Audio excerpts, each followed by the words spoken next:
our Holy Mother Church attributes then this gospel to Saint Jerome as being the wonderful scribe, first of all, who has been instructed in the kingdom of heaven. That's why he's a saint.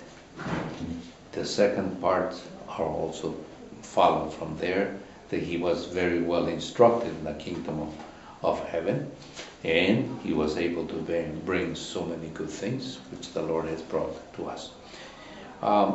Even though the first reading we're talking about that St. Paul is St. Paul is talking to Timothy and talking about scriptures, in only the known scriptures at that time. We had no New Testament, nothing. Well, by this time I'm not sure which books have already been written, but the end of the church has not taken them out as being inspired yet. So we look at whether are the sacred books, the canon for the Jewish community has not been done at all. So there were some who were recognized, others who were not. And so that's what Jesus followed as well.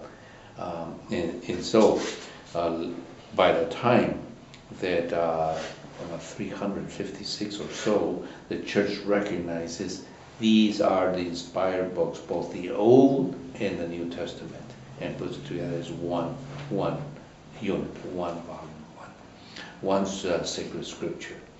Then, around that time, then when we hear about Saint Jerome, look when he comes. He says Saint Jerome, he died in 420 at Bethlehem. So around that time that the church is establishing that canon, and this is then here comes Jerome doing the translation of the scriptures into the Vulgate, or the common language at that time, Latin. So we hear today Saint Jerome, who died at 420 at Bethlehem. So we were there, and we saw the little cave where he lived. He was born he's from Dalmatia. I think it's upper. Anyway, I looked it up. Devoted monk and ascetic, wrote numerous commentaries on and authored Latin or Vulgate translation of the Bible. Before that, he had gotten to Rome, studied, and so forth, and then he went out to another part, not like Ephesus or that area. He was ordained a priest, and then he came back to Rome, and in Rome he was the secretary to Pope Damasus. It doesn't say all this stuff here, but Pope Damasus, and then afterwards, then he was already doing the translation. So it wasn't until he got to Jerusalem, but no, he was already doing all that homework. And then he was in a great dispute with the following pope after Pope Damasus, and also against Augustine. They had real tough communications, and really it's worthy to see them and how they two great saints, writing to each other. And then one of the four great doctors of the Latin Church, so he's a doctor. That means that we should pay attention to what he writes, what he preaches, and we can learn from him. Patron of sacred scripture scholars, ignoratio scripturarum, ignoratio Christi est. So there's the famous phrase that says, ignorance of scripture is ignorance of Christ. And I think we have some more things. That's the quote that I wanted to give you from one of his homilies, the prologue on the commentary on Isaiah. He says, I interpret as I should, following the command of Christ. Search the scriptures.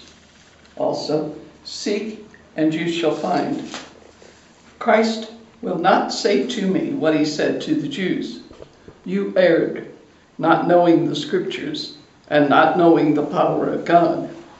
For if, as Paul says, Christ is the power of God and the wisdom of God, and if the man who does not know Scripture does not know the power and wisdom of God, then ignorance of Scripture is ignorance of Christ. And it ties in perfectly with the last bit of today's gospel when he says, therefore, I will imitate the head of a household who brings out of his storehouse things both new and old, and says to his spouse in the Song of Songs, I have kept for you things new and old, my beloved.